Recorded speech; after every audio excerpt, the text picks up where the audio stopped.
ፕሬዝደንት ጊዜያዊ ምምሕዳር ትግራይ ጀነራል ታደሰ ወረደ ናብ ዶብ ኤርትራ ተጓዒዞም ኣብቲ ኣብ ዶባት ኤርትራ ሓያል ወታደራዊ ምንቅስቓስ ዝረኣየሉ ዘሎ እዋን ጀነራል ታደሰ ወረደ ካብ ዶብ ኤርትራ ኣስታት 34 ኪሎ ሜትር ጥራሕ ርሒቑ ኣብ ዝርከብ ከተማ ተረኺቡሎም። እቲ ጀነራል ሎሚ ኣብ ከተማ ዓዲግራት ምስ መን ተዛትዩ ዝብል ዝርዝር ሓበሬታ ሒዝና ኣለና ክነካፍለኩም ኢና። استراتيجيكاويت كتما السودان كرمك بحيثات حميتي عريسيف متحازا سعيبو السودان أديس أبا بورار بوقعي مخصاصا يذكرم نزي سعيبو دما عالم لخاوي نايمتن قطع دولات تسمعهم اللوب ودب حبرات هجرات أب منغو إثيوبيان سودانن أزيو زسكف معبالة يمعبل كمزلو أتنكقلهم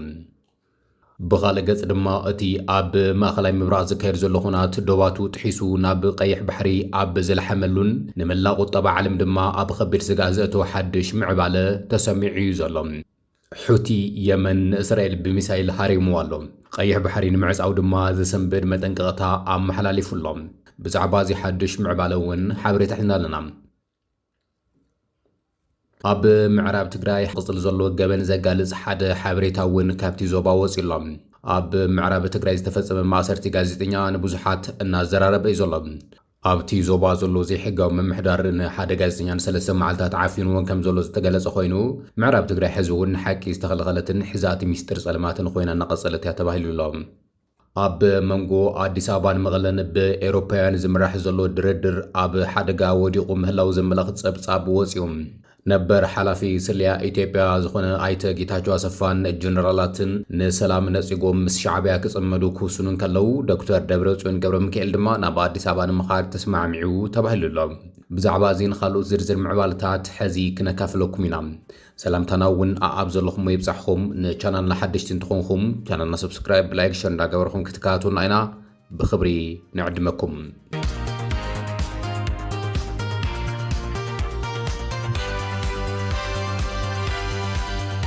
نابتي حزي استسمع سبر زينا كنبل اتي أب ماخلاي مراز كير زلو دوباتو تحيسو ناب قيح بحري يلحم هلاو زملغت معبالو تسمع لهم حوتي يمن إسرائيل بميسايل هاري موالهم قيح بحري نمعزاو دما متنقطع عم حلالي فلهم عصابعتنا أب قطع ينزلو زبل حوتي نمل عالم ونمل اختي عم حلالي فيهم عطوقات حوتي يمن فلما أولنا بلبي إسرائيل زقنعنا هاي ميسايل متقعتي بمفصام نابتي خونات بقطع كم استسنبر بعلي أو جلهم وهابك قال اتي قجل زخونه يحيى ساري أصابعتنا أبقاتا ينزلوا بمبال متقعتات أمريكان إسرائيلن أب العلي إيران دون تزيلون ملا نقد عالم أب حدا غازوتو نايقيح بحري عسوا كم الجمرو أتنقوا مالهم سراويت مكلخال إسرائيل IDF لمنغو كاب يمن ستوكوس بالاستيك ميسايل كم زلالين نعوون معقات دما سرعاتات مكلخال أير إسرائيل أب سرح تصميرهم كم زلو بوقعي أفليتهم اتي متقعتي أب دوباويت كتما إسرائيل زخونت برشبان كبابي أني حدقا سايرن خول لعن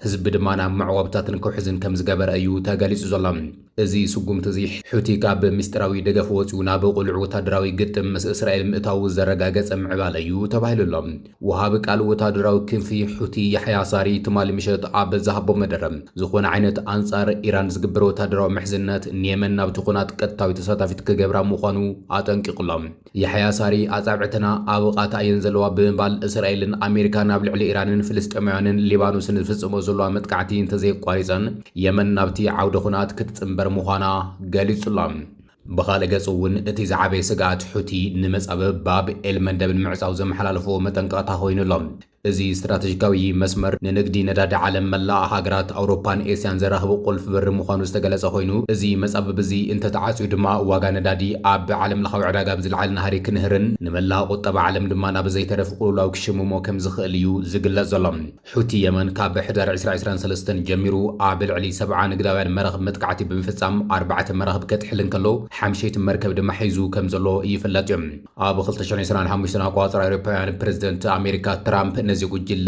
نمدقاس حيانا أير دبدب أكايدو كوان تنبرا حزقنا حوتي داقماي تنسيون إسرائيل نمدقاس أب مدلا واللخو يبلي زلم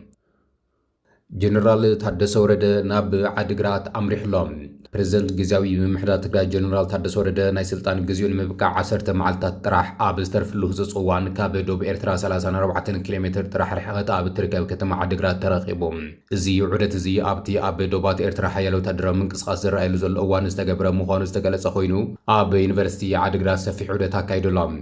ጀነራል ታደሰ ወረደ ምስ ሓለፍቲ መንግስቱ ብምዃኑ ሎሚ 19 መጋቢት ናብ ከተማ ዓዲግራት ከም ዘምርሐ ተገሊጹ እዮም። ዩኒቨርሲቲ ዓዲግራት ኣብ ዝዓወደሉ እዋን ብስንኪ እቲ ኩናት ልዕሊ 4 ቢልዮን ብር ዕንወት በፂሕዎ ዝነበረ ዩኒቨርሲቲ ዓዲግራት ኣብ ዝሕዚ እዋን ኣብ ውሽጢ ዓድን ወፃእን ኹንካ ግልጋሎት ክህብ ዝኽእል ዓብዪ ማዕከል ሓበሬታ ICT ወኒኑ ከም ዘሎ ተገሊጹ እዮም። እዚ ማእኸል እዚ ድማ ንጸጥታ ህዝቢ ንግልጋሎት ትራፊክን ቤት ትምህርትታትን ዘመናዊ ናይ ኢንተርኔት መስመር ብምዝርጋሕ ኣብ ዳግም ህንፀት ትግራይ ናይ ዓርሶ ኣበርክቶ የበርክት ከም ዘሎ ተገሊጹሎም። ካብቲ ዩኒቨርሲቲ ብተወሳኺ ጀነራል ታደሰ ወረደ ሪፈራል ስፔሻላይዝድ ሆስፒታል ዝተሸጋገረ ሆስፒታል ዓዲግራት ዑደት ከም ዘካየደ ዝተገለጸ ኮይኑ እቲ ሆስፒታል ብዘመናውያን ናይ መጥባሕቲ መሳርሕታትን ዲጂታል ካሜራ ተሓዲሱን ኣዴታት ትግራይ ዝሓሸ ናይ ወሊድ ግልጋሎት ክረኽባ ጥጡሕ ባይታ ፈጢሩ ከም ዘሎ ተገሊጹ እዮም። ይኹን እምበር እቲ ሆስፒታል ብሕፅረ ነዳዲ መድሓኒታትን ኣብ ዕፅዋ ከም ዘሎ ተገሊጹ እዮም።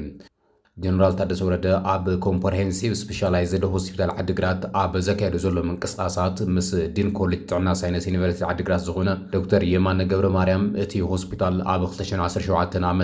ጀሚሩ ናብ ዩኒቨርሲቲ ምጽንባሩ ዝሓሸ ግልጋሎት ክህብ ከም ዘኽእሎ ብምግላጽ ብሓይሊ ሰብ ይኹን ብግልጋሎት ዓቕሙ ንምስፋሕ ይሰርሕ እኳ እንተሃለወ ኣብ ዝሕዚ እዋን ግና ብሕፅረት ነዳድን መድሓኒታትን ይጽገም ምህላው ብስንኪ እዚ ድማ ተገልገልቱ ንምንግልታዕ ይሳጥሑ ከም ዘለዉ ገሊጹ እዮም። እቲ ጀነራል ቦገኑ እቶም ጸገማት ዝበለማ ብኸይዲ ክፍትሑ ዝኽእሉ ምዃኖምን እቲ ሆስፒታል ንዝህሉ ዕድላት ተጠቒሙን ተገልገልቲ ዝዕግብ ግልጋሎት ንክህብን ዘኽእሉ ስራሕቲ ንምምሽሻው ከም ዝሰርሐ ገሊጾም። ፕሬዚደንት ጀነራል ታደሰ ወረደ እቲ ዩኒቨርሲቲ ዘካይዱ ዘሎ ሕርሻ ተኮነ ትፈታት እውን ተዓዚቡ እዮም።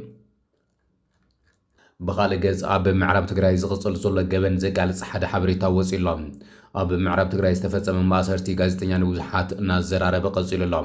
ዋና ኣሰናዳኢ ሪፖርተር ንሰለስተ መዓልትታት ተዓፊኑ ከም ዘሎ ዝገለጸ እቲ ጋዜጣ ምዕራብ ትግራይ ንሓቂ ዝተኸልኸለት ሕዛቲ ሚስጢር ጸልማት ኮይና ትቕጽል ምህላዋ ድማ ጸብጺቡ ኣሎ። ዋና ኣሰናዳኢ መጽሔት ሪፖርተር ዝኾነ በውቀቱ ኣበበ ኣብ ከተማ ሕሞራ ቃለ ምሕተት ንምክያድ ስእሊ ንምልዓልን ብምፍታኑ ጥራሕ ንሰለስተ መዓልትታት ኣብ ትሕቲ ጸልማት ዝሰፈኑ ማእሰርቲ ከም ዘሎ ተገሊጾም። እዚ ምንቅስቓስ እዚ እቲ ኣብ ምዕራብ ትግራይ ብዘይሕጋዊ ምምሕዳር ዝካየድ ዘሎ ስልታዊ ጽንተት ካብ ይዕንቲ ዓለም ንምሕባእ ዝስርሐሉ ዘሎ ምዃኑ እውን ይግለጽ እዩ ዘሎ። እቲ ጋዜጠኛ ኣብ ከተማ ሕሞራ ስርሑ እናሰርሐ ከሎ ብሓይልታት ጸጥታ ከም ዝተወሰደ ዝተገለጸ ኮይኑ እቶም ኣብቲ ዞባ ወልቃይት ጸገዴ ሕሞራ ተባሂሉ ብጽዋዕ ምምሕዳር ኣምሓራ ዝተመዘዙ ሰበስልጣናት ፍሉይ ፍቓድ ክሓዝካ ኣቲኻ ብምባል ንሰለስተ መዓልትታት ብዘይ ዝኾነ ውግዓዊ ክሲ ከም ዝኣሰርዎ ዝተገለጸ ኮይኑ እቲ ዘገርም ድማ ጋዜጠኛ በውቀቱ ቅድሚ ጉዕዙ ምስቶም ሰበስልጣናት ርክብ ገይሩ ምንባሩ ቃለ ምሕተት ንምግባር ድማ መደብ ሒዙ ምንባሩን እዩ እቲ ጋዜጣ ሓቢሩ ዘሎ። ብኻልእ ገጽ እቲ ብኣውሮፓውያን ዝምራሕ ዝነበረ ድርድር መቐለን ኣዲስ ኣበባን ኣብ ሓደጋ ወዲቑ ተባሂሉ ጌታቸው ኣሰፋን ዝርከብዎም ሰለስተ ጀነራላት ንሰላም ነጺጎም ምስ ሻዕብያ ክጽመዱ ምውሳኑ ምስ ተገለጸ ኮይኑ ዶክተር ደብረጽዮን ገብረ ሚካኤል ድማ ናብ ኣዲስ ኣበባ ንምኻድ ከም ዝተስማዕምዐ ተገሊጹ እዩ። እቲ ብሕቡእ ክካየድ ጸኒሐ ናይ ሕወሓትን መንግስቲ ፌደራልን ድርድር ኣብ ሓደገኛ ኩነታት ወዲቑ ምህላው እዩ ተገሊጹ። ብኣውሮፓውያን ዲፕሎማስኛታት ዝመራሕ ዝነበረ እቲ ሚስጥራዊ ናይ ሰላም መገዲ ብስንኪ እቶም ምስ ሻዕብያ ጥብቂ ምትእሳር ዘለዎም ዝተባሃሉ ጀነራላት ትግራይ ናብ ምፍሻሉ ገጹ ይቃረብ ከም ዘሎ እዩ ተገሊጹ ዘሎ።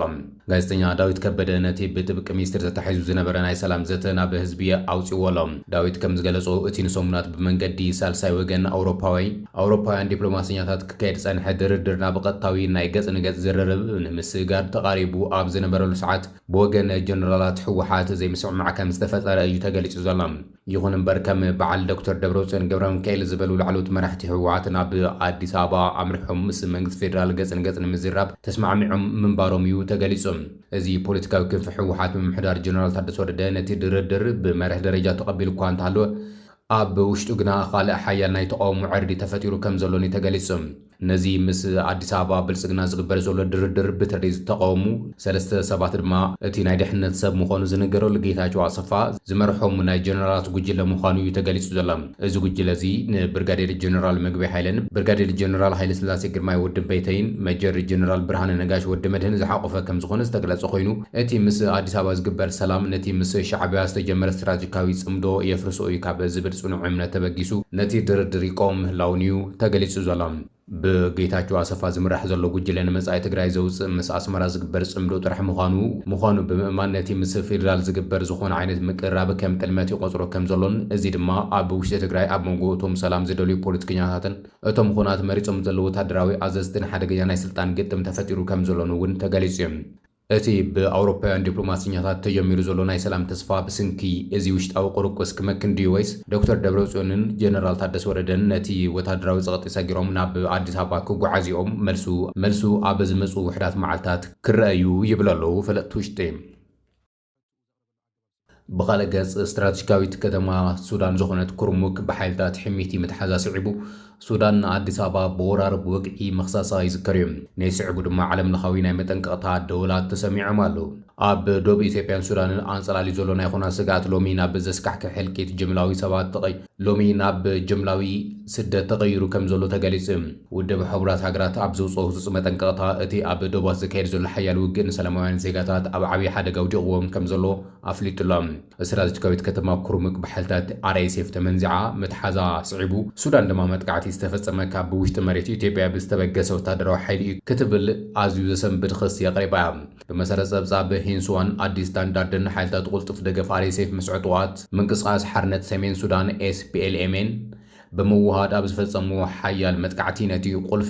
ነታ ቁልፊ ኮሪደር ዝኾነት ከተማ ኩርሙክ ተቋፂሮማ ከም ዘለዎ ዝተገለጸ ኮይኑ እዚ ጉጅለ ኣብ ዘውፅኦ መግለፂ ድማ ልዕሊ 400 ናይ መንግስቲ ወተሃደራት ከም ዝተቐተሉ ላዕለዎት መኮነናት ከም ዝማረኸን ብርክት ዝበሉ ወተሃደራዊ ኣጽዋራት ከም ዝሓዘን ኣውጅ እዩ። እዚ ስጉምቲ እዚ ድማ ነቲ ኣብ ዞባ ሰማያዊ ኣባይ ብሉ ናይል ዘሎ ወተሃደራዊ ሚዛን ሙሉእ ብምሉእ ዝቐየረ ክኸውን እንከሎ ናይ ስዕረት ስዒቡ ድማ ኣመሓዳሪ ግዝኣት ኩርሙክ ዓብደላ ኣልፋቂ ኢትዮጵያ ነቲ መጥቃዕቲ ብቐጥታ ደጊፋቶ እያ ክብል እዩ ኸሲሱ ዘሎ። ኣልፋቂ እቶም መጥቃዕቲ ዝፈጸሙ ሓይልታት ካብ ውሽጢ መሬት ኢትዮጵያ እዮም ተበጊሶም ብምባል ነቲ ኩነታት ከም ወራር ገሊጽዎ ኣሎ።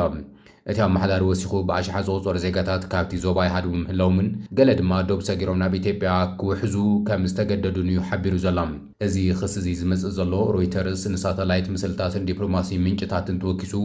ኢትዮጵያ ኣብ ቤንሻንጉል ጉሙዝ ንዕጡቓት ሕሚቲ ዝኸውን ማዓስከር ስልጠና ኣዳልያላ ክብል ጸብጻብ ድሕሪ ምውጽኡ እዩ። ብተወሳኺ እውን ኣብ ልዕሊ ሱዳን መጥቃዕቲ ዝፈጸማ ድሮናት ካብ መሬት ኢትዮጵያ ዝተበገሳን ብሕቡራት ኤማራትስ ዓረብ ዝምርሓ እየን ዝብል ዘሰንብድ ክሲ ብወገን ሱዳን ተሰኒዱ እዩ። ናይ ሕቡራት ሃገራት ናይ ሰብኣዊ ጉዳያት መተሓበሪ ቤት ጽሕፈት ኦቻ እቲ ኣብ ደቡብ ሱዳንን ኢትዮጵያን ቻድን እናገደደ ዝኸይድ ዘሎ ግጭት ሰብኣዊ ሓገዛት ንምብጻሕ ዕንቅፋት ይኸውን ምህላው ኣጠንቂቑሎ። ኣብ መዕቆቢ ስደተኛታት ብስንኪ ዘሎ ተፈጥራዊ ሓደጋ ኣዝዩ ከቢድ ህልቂት የስዕብ ከም ዘሎ እውን ተገሊጹ እዩ።